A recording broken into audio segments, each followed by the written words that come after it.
Episode 34, Anna Runs Her Mouth. The multiverse is a sadist. Don't ever think for a second that it won't tease you in every opportunity. He insisted on pulling the wagon as I walked beside him, unsure what to do with my hands. Will you help me again? Tomorrow is a run day, but after we get back? I asked, feeling like the RV became a little less of a mystery with every item I put my hands on. Absolutely. I'll find some work to do during the day, then catch up with you after, he replied.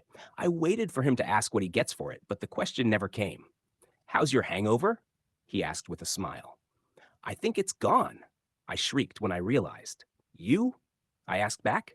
All better, he replied. I'm going to load some things to move tonight in the wagons. Can you be back in an hour to help with that before dinner? Yep, he nodded slowly. Once I arrived, Ray already had the rice and beans going. Darcy sat by the fire with him. She looked like she was trying to help, but wasn't actually doing anything.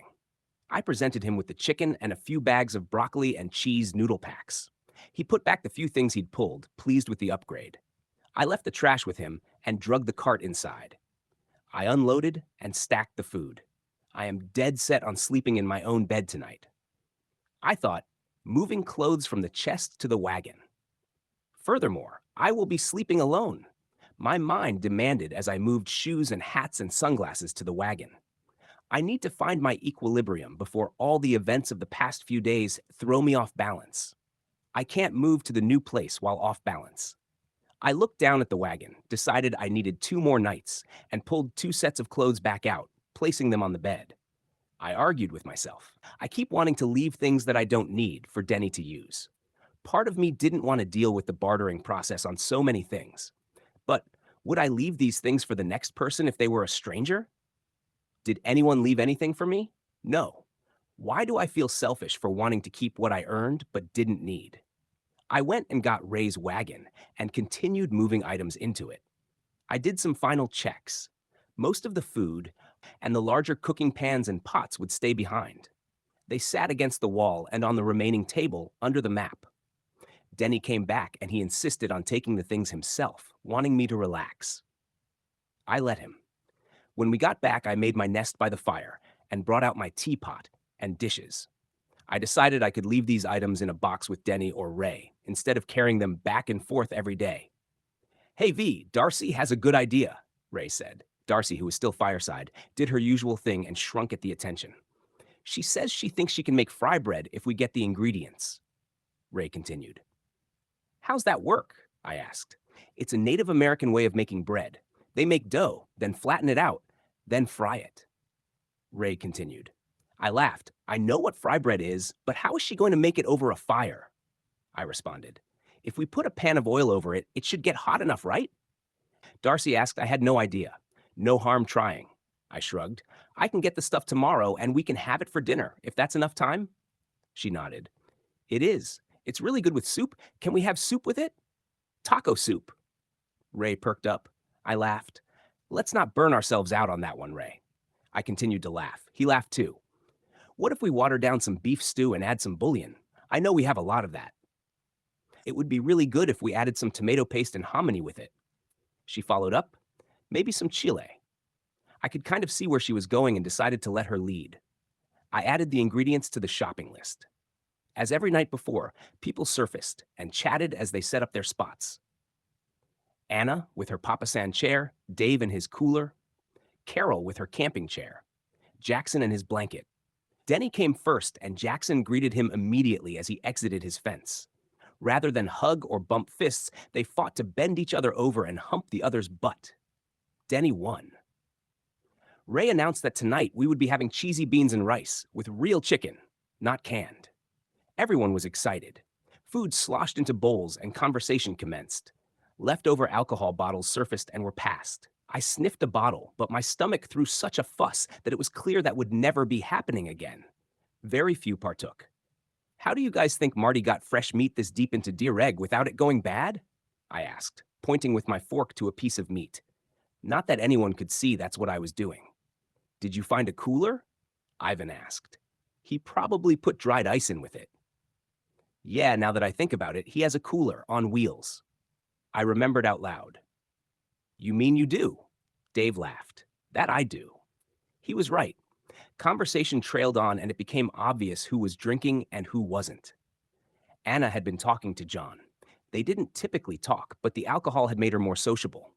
There came a quiet in conversation amongst everyone else, so what she said next, everyone heard. "I don't see what all the fuss is about," Anna blurted out, seeming to be unbottling some deep thoughts she's been carrying. Dave was first to ask, "Fuss about what?"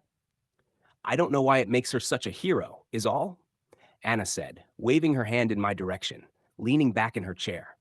"She killed a violent rapist," Dave said in reply.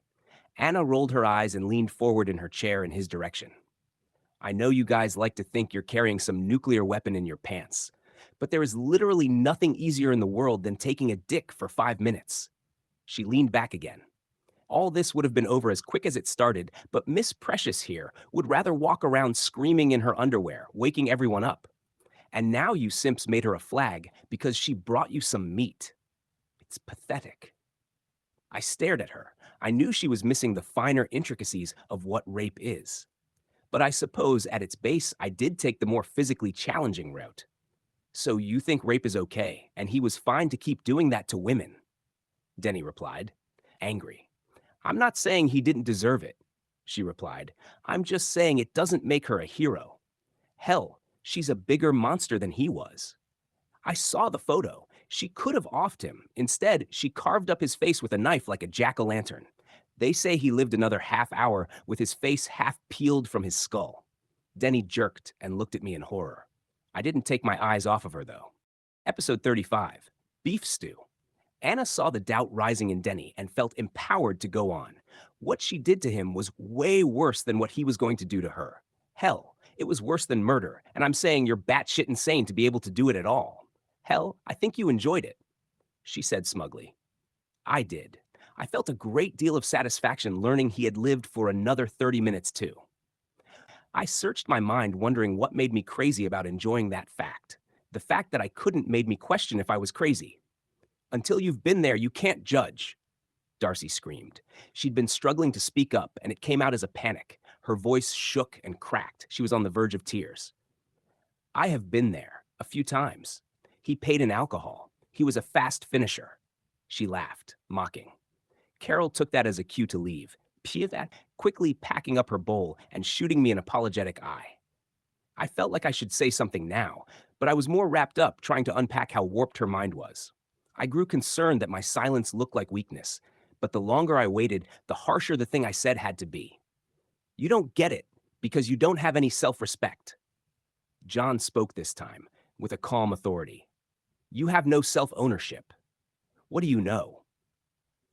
She hissed back, "I know you sell your body because you have no other value."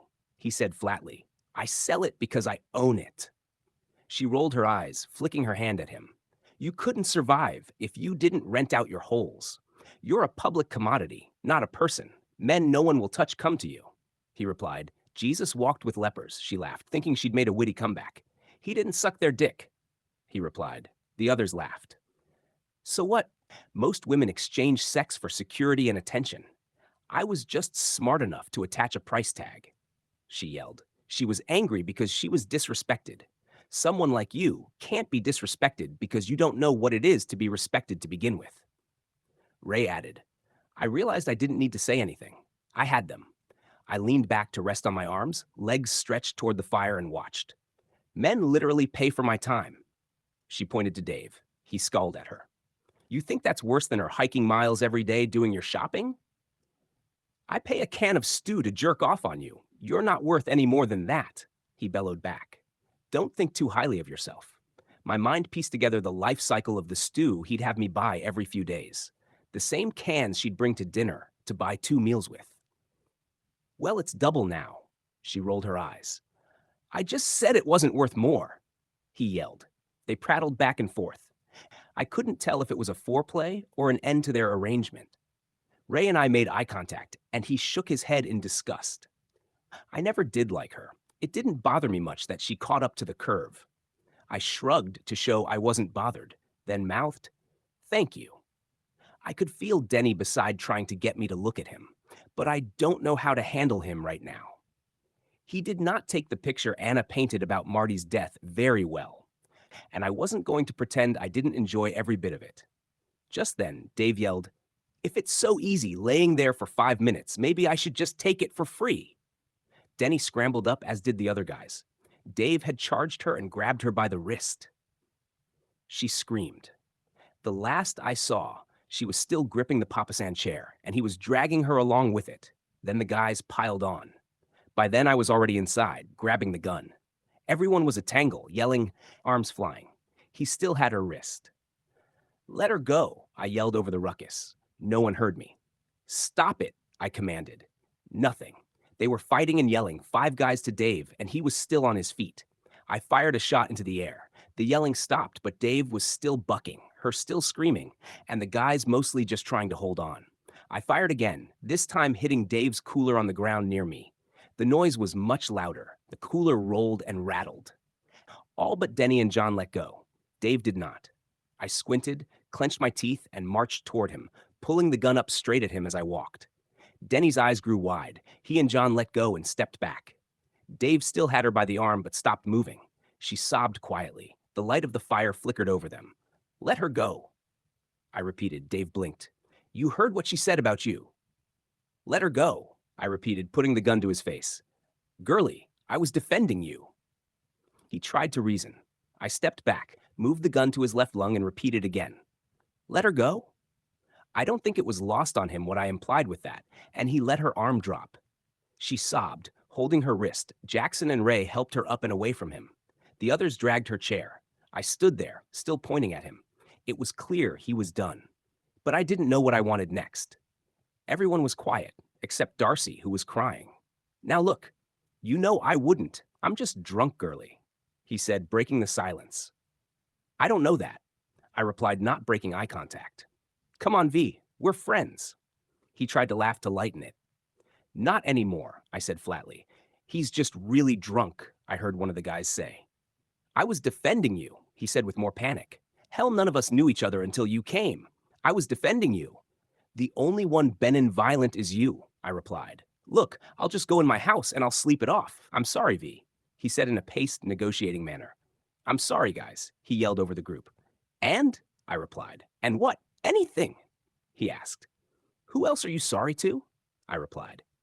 "Anna," he looked at her. "I'm so sorry, Anna," Dave assured. "I'm sorry." I lowered the gun, turned my back, and walked away. With this much adrenaline, my brain didn't like leaving my back vulnerable, but I couldn't show fear now. "Stay solid." I heard the scratch of his cooler behind me. My skin jumped. He was dragging it away. I stuffed the gun in my pocket and gathered up my blankets. The guys started milling around again. "V," said Anna. I turned to give her a dirty look. This did not make us friends. She didn't finish what she was going to say, which was smart. No good would have come from it. Ray tended to Darcy as John and Jackson walked Anna and her chair home. Denny closed down the fire and stacked up what was ours. I avoided eye contact with him, taking the items from him, and went inside without saying anything. After reloading the clip, I let my hair down and went to bed. I heard someone whisper my name at the fence, then later someone else, but I ignored it. I was in no mood to make others feel better.